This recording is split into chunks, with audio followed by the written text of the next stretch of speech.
Welcome to Manager Tools. The purpose of feedback, part 3. This cast answers these questions. What is the purpose of feedback?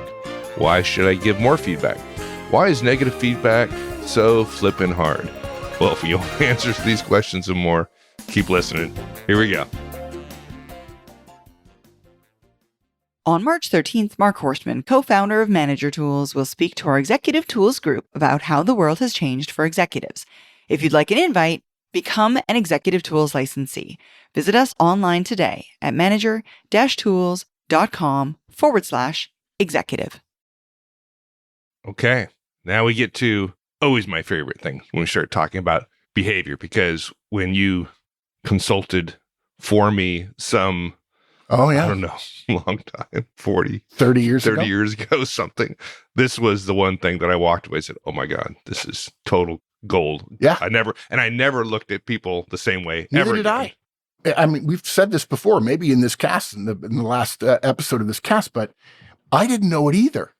When I started Horstman & Company, I went out and got corporate clients to hire my firm to teach their managers how to do things. And we didn't know what to teach those managers until we started gathering large data sets about what worked and what didn't work. And we tried to talk about motivation and influence and attitude and thought processes. Being inspirational. Yeah, inspirational. And I'll tell you a good example, not a story, but something to keep in mind about inspirational. There are probably half the people in the world, and I would argue at least that high a percentage among managers, certainly among lower level managers, that don't think they're an inspirational person. They think they're competent. They think they're good in their skills, whatever their skills were, whether they're a software developer or a production worker or an operations person or a finance person or accounting person. They feel good about their tactical professional skills in the job. But they think inspiration is something other people do. Ooh, look at that politician. Look at that CEO. Look how inspiring they are, how they use big words about how we should feel emotionally about our work. And if you think that management is about inspiration, one of the problems with that, folks, is it eliminates a huge portion of the population, the professional population, that might actually be a great manager, because inspiration doesn't even rank in the top 15 behaviors that we've measured that managers engage in. In fact, inspiration isn't a behavior, of course, at all. Oops, gonna have to talk to Mark afterwards. That's not a behavior, dude. Yeah. I just say one thing about inspirational. If you had a boss that routinely talked to you in quick, short, encouraging 10-second instances and told you what you're doing great at and what didn't go well, and encouraged you to do better in the future, that might be considered inspirational. Inspirational. Just saying. Exactly. Yeah. Rather than thinking, who do I need to be inspirational? Let's focus on the goals and objectives of the organization, building a trusting relationship with people, and treating them as if I love you, I respect you, I care for you, and I'm obligated to show you where you're going relative to the goals we've set, and how this behavior may be a little offline and I need you to bring it more back in line, or that behavior really was well aligned and I'd like more of that in the future, please. Yeah. People, when they start getting it, they eat it up. I can't tell you. I mean, for those of you who don't know, Mike and I were doing very well. We both essentially retired before we started Manager Tools. And the number of managers who have written to us, and by the way, we would have made a lot more money if we'd have chosen to do something else. Mike could have become CIO of a multi-billion-dollar corporation. I could have continued to grow my first company even bigger, although I was very tired when I sold it. And the number of people who have written to us over the years, both managers and directs, saying, first of all, one-on-ones changed my life. And the second thing they tell us is, I am so excited to work for a manager who builds trust with me, and then she shows me enough love, respect, care, human kindness to be willing to hold me accountable when I'm not in alignment with goals in a compassionate way, or tells me that I am in line, encourages me to do more of the same. It completely changed my life. My boss is no longer trying to get into my head. He or she simply talks to me about my behavior, which I know is the engine. Most of us know that that's the engine of all systemic organizational success. It's not systems, it's not processes, it's not machines, it's not code, it's not products, it's not margins, it's not profit. It is human behavior. The number of people who've written, many more managers, because we have managers listening to us, but thousands of directs have said, I want to work for another manager tools manager because, in part, when he talks to me about my performance, he talks to me in a compassionate, respectful way. He's not afraid to hold me accountable when I've missed.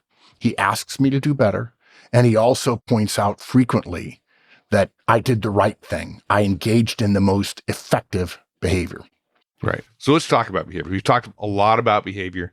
Right. It's terribly important because we're giving feedback about behavior and nothing else. Go on. Tell me about behavior. Not motivations, not emotions, not triggers, not psychology, not intuition. The company doesn't pay for any of those things. It only pays for behavior. Okay? Here's an example. Suppose your company had a great idea for a new product. Everyone agrees. It's wonderful. Might even change the marketplace. Well, since there are all kinds of people who are always saying that it's ideas that power companies, I mean, look at ads in business media if you doubt that. It's always about ideas and so on. The company should be going, great. We've got a great idea for a product. But if all your company has is an idea for a product, but not the product, and the difference between the idea and the product is behavior, people have to do things to actually create the product, you won't sell that product. It's actually not a product. It's just an idea. Okay? Somebody has to make it. Somebody has to advertise it. Somebody has to sell it. Somebody has to collect the money. These aren't just ideas. These are things that people have to do, behaviors that human beings have to engage in. Look, suppose somebody told you that one of their friends who was looking for a job was the most motivated person they'd ever met. No question, that sounds great. But all the motivation in the world won't help you fill a role that requires, say, computational fluid dynamics or bridge building skills. If you've never done those things before, if you cannot behave in a way that uses CFD, computational fluid dynamics, or bridge building skills. When you think skills, folks, think behaviors. If you have a skill that you say, I have this skill, but you can't actually behave with that skill, do a thing, manipulate a thing, change a thing, build a thing, modify a thing, then that skill is really not a skill. The idea for it is good. I'm motivated to try. But if you're motivated to try and you try 1,000 times and you cannot do the skill, that's not something organizations will pay for. Now, look, we're not saying that you shouldn't have ideas, but there's a difference between ideas and motivation and the actual behaviors that make a difference in the world. And remember, your organization exists to serve society. It doesn't exist to make profit. We need profit to invest in the future, but what it exists to do is serve society. And society expects a fair exchange of goods and services, goods or services, for the money they're going to spend with you. Our professional work is not just about ideas, motivations, emotions, and reasons. It's about what we do. It's about our behaviors. And I agree with you, Mike. I was lucky 30 years ago to stumble upon the concept of it's all about behavior. And I don't want to be too cynical, but take the ideas canard further. You know how you know the organization runs on behaviors and not about all the other things that everybody's always talking about? Because nobody's talking about behaviors. And why is that? Because behaviors are hard work. You have to align them to your goals and pay attention to whether or not you get to the goals. And if you don't get to your goals, you have to be willing to change them. And if you've fallen in love with your set of behaviors, but you're not willing to change them when those behaviors are ineffective, if everybody in the organization does that, the organization is going to fail. It's the same thing with intent and attitude. But you know, most managers know that they're only really guessing about people's intents and attitudes. Motivation is the same way. Easy enough to talk about. Certainly when you're gauging someone else's motivation or expecting someone else to get motivated. But what's funny about the motivation trap particularly is that all psychologists therapists, counselors, you name it, people who try to help people on an individual basis say the same thing. You can't motivate anybody. All motivation is self-motivation. And you won't get very far telling your people they're not motivated. Everyone believes they're motivated. One of the most corrosive things ever to harm manager's ability to give feedback is the idea that we're supposed to observe behavior and then be clever enough to swim upstream to the direct's feelings and emotions, motivations, and then finding those rational and emotional levers, tell the direct how to change those things in their head or in their heart or in their mind so they never make this same mistake again. Many managers, largely because of their fear of giving negative feedback, think this idea of swimming upstream to motivations and intents and attitudes is the silver bullet of management. And for the record, it's not one-on-ones. If you're looking for a silver bullet, folks, it's one-on-ones. If you don't know what we're saying when we say one-on-ones, go back and listen to our podcast about how to do one-on-ones. I think we have over 75, but there are a core of a few, 2 or 3 or 4 that you can listen to and start implementing one-on-ones on your own. Or, of course, you can come to our effective management conferences and learn how to do it. Right? People think, well, just understand everybody's psychology and you can flip their switches. By the way, people don't like their switches being flipped. They don't like someone else thinking that they can flip their switches. But look, we already have an entire podcast about it, multiple parter called You're Not a Psychologist. Why? Because you're not. Even if you got a degree in psychology, you're still not a psychologist.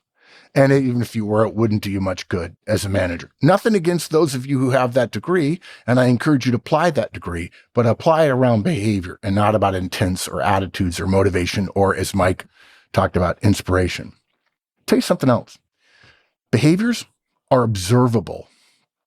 We give feedback only about behaviors because behaviors can't be faked. Either you did a thing or you didn't. If you hear that, and you're worried a little bit, oh, I don't know, what about perceptions or intent or interpretation? Remember, those things aren't behavior. Behavior is only 5 things. The words you say, how you say them, your facial expressions, your body language, and then the one that everybody forgets, work product. Okay? Work product is the quantity, quality, accuracy, timeliness, documentation, and safety of the work that you do. That's it. QQATDS. Quality, quantity, accuracy, timeliness, documentation, and safety is really the 6th one. And many people, they don't come in much contact with safety unless you're in a production organization. This means, and this should resonate for those of you who were listening earlier when we talked about swimming upstream and intent and so on, it doesn't matter what a direct meant to do because intent isn't behavior. Too many managers, in our experience, before they come to us, have given up on giving negative feedback because when they try to talk about intent, what's in the direct's mind, the direct argues about it because they know you don't know what their intent was. Oh, it happens all the time. I think I told a story before, 20 years ago maybe, about a direct who had an large IT organization. This person manages a significant chunk of that. And the client was marketing, right? Marketing in a big telecommunications company. And he wasn't known as a particularly friendly person. Right. And before you had consulted, I was kept on telling, hey, look, dude, you have to be more friendly. You have to build relationships. You have to do whatever. Didn't go well. And then when you turn the light bulb on, my next conversation with him is, because he said he was friendly, right? To be clear, he thought of himself as a friendly person. Inside, his intent was friendly. Except when he went to the meeting, he'd be the first to arrive because he's a high C. He'd show up, pull up his laptop, start working. And as the customers are walking in, he'd sit there working until the meeting started. And so we turn this in behavior. I'll say, dude, seriously, don't turn your laptop on. When people walk in the room, stand up, walk over to them, reach out your hand, shake their hand, say welcome or great to see you, call them by their first name, right? All those things are behavior. And if you don't know their first name, ask. Exactly. And then all of a sudden the light bulb went, and he's like, guy's a really smart guy. He figured it out and said, oh, Yeah. And everybody who's listening or watching us right now would say, yeah, if I saw somebody smile, I forgot about smile. Yeah. And smile, anybody who is watching that movie of that meeting, they go, yeah, that person, he gets up, he shakes their hand, he smiles, he calls them by their first name. Right. They'd say, oh, he's a friendly person. Same guy from Yeah. 15 minutes ago. Yeah. Behavior, dudes. Yeah. And, people are like, well, I'm not a smiling person. Oh, Okay. Well, let's be clear. Smiling is a behavior, right? It's a facial expression. And the question is your behavior in alignment with organizational goals? One of the goals that organizations have is their people work well together. As an individual contributor, you would be responsible not only for your results, but also for your relationships. So if you want to improve your relationships, there are behaviors you can engage in that will do so, one of which is smiling. And again, they say, well, I'm not much of a smiling person. Well, that's fine. But there are all kinds of things that my natural tendency is that are not effective for me as a manager or a leader. A lot of people say I'm very intense. Those of you who've been listening for a long time know that there was a famous character, he's largely been banished from the podcast, called Dark Mark, where on the podcast, I take a 5-minute rant and say, this is what's so wrong with what's happening in day-to-day life in organizations. And every once in a while I say, yeah, I'm going to get rid of Dark Mark. And I get 100 emails saying, please don't. I need to hear that. But my natural tendency is not naturally to be a great manager. When I first started learning how to manage people, and I would say I did it poorly in the beginning of my military career, I got better at Procter & Gamble. But I thought the job was to know what was supposed to be done and then tell people when they didn't do it. And that didn't work. And I've told people many times, Manager Tools does not teach what I do. I do what we teach. And the reason why is those behaviors that we teach make me a more effective manager. And people seem to forget that because so much of other management is some CEO who wrote a book saying, this is what I did and you should do it. Well, not necessarily. In many cases, because the vast majority of us won't become a CEO. Something else about behavior. Behavior being observable means that you're not having to interpret and therefore potentially being wrong. You're not having to guess or inferring from what they did to what they thought or felt or intended. This makes feedback about behavior, those 5 things, inarguable. Either they were late or they weren't. Either they're ahead of schedule or they're not. Either they interrupted someone in a meeting, which can be corrosive, or they didn't. You'll find that when you start giving feedback about behaviors, your directs will actually want to switch the conversation to what they meant when it's negative feedback. But you can tell them, that's okay. I understand. I know you always mean well. Heaven forbid you start not meaning well, then your behaviors are going to change notably and you won't last very long around here. But you can tell them intent is not what's important for the organization. It's behavior, because aggregated behavior leads to results. Aggregated effective behavior leads to results. Now, look, this doesn't mean you can't keep somebody in a role if their behavior isn't up to par, but they had a great attitude and they kept trying. You can do that. A little bit more understanding is good for the world, but you also have to be honest with them, compassionate accountability, that they can't continue to miss the mark and stick around. I love you. I want you to be successful. And to be successful, you have to be successful within the context of the goals that our part of the organization has, and you're out of alignment. And I encourage you to try to get in alignment with the goals. Attention all managers. A bedrock to all the nice and trendy words in your organization's culture statement must be results and retention. How do you do that? Relationships, performance communication, employee growth, and organizational effectiveness. Let us bring our effective manager training to your organization so all the managers there can learn our models and then practice them so they're armed to succeed. Our organizational effective manager training comes with annual licensing, including multiple benefits for sustained learning and application of the training. Contact Maggie by emailing her at customerservice@manager-tools.com for more information. Here's my favorite part of all this.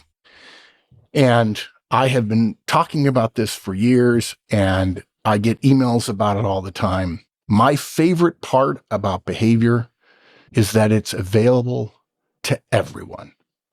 Behavior doesn't pick a race or a color or a creed or a gender or a height or a weight or an educational background or an economic situation. All work behaviors are available to everyone all the time. We say work behaviors because there are some limitations. A 4-year-old probably can't dunk a basketball, right? But when it comes to professional life, virtually all human beings are capable of learning and changing and growing their behaviors. But their manager has to know what behaviors to ask for, the ones that align with organizational goals, and you have to be willing to hold them accountable for them with both positive and negative feedback. Now, some people say, wait, accountability is just for negative. No, it's not. When you give people positive feedback, you're holding them accountable and encouraging them to do more of the same. That's accountability too. And why is behavior's universal availability such a natural good, an ethical, moral good? Because that expands our recruitable talent. The pool gets bigger when you start seeing people as behavior, right? As essentially capable of behavior. It makes possible for everyone the opportunity to succeed. And successful people serving society is what managers are tasked to achieve. Absolutely. And hey, folks, if you're listening to this and you're a relatively new manager and you feel a little out of water, a little bit, effective management is all about behaviors. And like Mark said, anybody can do it. You can be in the top 2% of managers in your company by simply engaging in effective behaviors. When you think of that, it's like, oh, geez, I can do just about anything. That's right. Yeah, you can. You really can. Isn't the world a wonderful place? And I say that periodically in podcasts, and I get emails saying, well, this is going on in the world, and this is going on in the world. Remember something, folks. The world has gotten better every second of its existence. Now, the media will show you all the things that are wrong, but there's an old saying that they don't write news stories about planes that take off and land safely and on time. They only talk about the crashes and the near misses and so on. The news is always about conflict. And because news is so pervasive today, thanks in part to social media, not that that's news, and modern media and TV and the internet and so on, you're getting more and more and more negativity, when in fact, the world for the last thousands of years has grown richer, stronger, taller, faster, safer, healthier, longer lived. And it will continue to be so as long as managers ethically recognize my job is to help these people align to serve this organization, which serves society. And it's my job to encourage them to do effective behavior in the future, either more of the same or something different. There you go. Okay, summarizing. Again, the purpose of feedback for like the 50th time, encourage effective future behavior. We don't say should much at Manager Tools. It feels sometimes a little moralistic, but you can and should, as a human being, encourage others, even with negative feedback. And yes, you can. You can and should, not just because it's part of your job, because it's the right thing to do, focus on what is effective and not what people like or prefer or are comfortable with. You represent the company to your directs. You can and should forget about past behavior and focus on what you want in the future, which is the only thing a performance conversation can affect, as we mentioned a bit ago. And you can and should talk about behavior because that's what runs your organization. It's inarguable and it's available to all of us every day. Well said. All right, my friend. Loved it. Well, always fun. It's been 20 years we've been doing this. This year, this is coming out in 2025. In fact, Mike, I'm pretty sure that right around this time in January of 2005, we recorded that first podcast. So it's been 20 years since we've been doing this. The first official Manager Tools podcast, which you actually just alluded to, Solution to a Stalled Technical Career, came out in June because it took us a while to get all of our ducks in a row. And it amazes me that it took us this long to put this together all in one cast. But part of that is a function of the fact that I only have about 2,500 more casts to write. And now that I've been retired for 2.5 years, I should get busy on writing them all so I can get them all down. But I will tell you, when I learned this about feedback, and I learned what the true purpose of it was, everything became much simpler. And in fact, sounds selfish, but I'll say it, I became a better person. I stopped punishing people. I started encouraging people. And the fact is, in the world today, as good as it is and as better as it's getting, who wouldn't want more encouragement? Yeah, it's kind of a competitive advantage, right? If you have people, great people, who want to work for you because you're an effective manager, there's nothing you can't do. It's all about people you attract. So be that. Be that person. All right. Thanks, partner. See you later. Bye.